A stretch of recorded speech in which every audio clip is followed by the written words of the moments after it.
রাজধানীর গুলশানে অবস্থিত বিএনপির চেয়ারপারসনের কার্যালয়টি গত দেড় দশকের রাজনৈতিক ইতিহাসের সাক্ষী।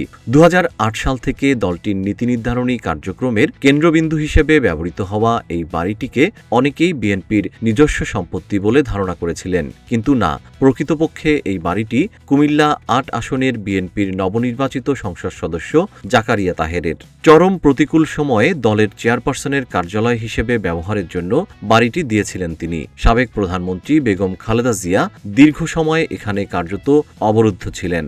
আওয়ামী লীগ সরকারের সময় সীমাহীন চাপের মধ্যেও বাড়িটি থেকে বিএনপিকে দলীয় কার্যালয়ে সরাতে বলেননি জাকারিয়া তাহের।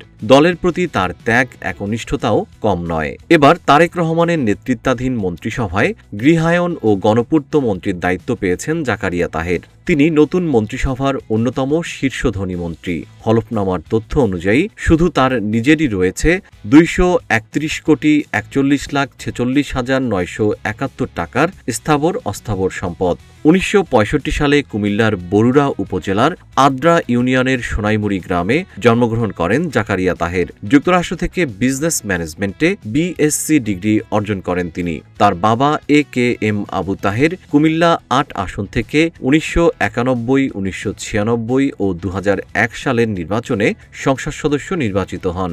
২০০৪ সালে বাবার মৃত্যুর পর উপনির্বাচনে সংসদ সদস্য হন জাকারিয়া তাহের। ২০০৮ ও ২০১৮ সালের নির্বাচনে পরাজিত হলেও এবারে একই আসন থেকে বড় ব্যবধানে জয় পান।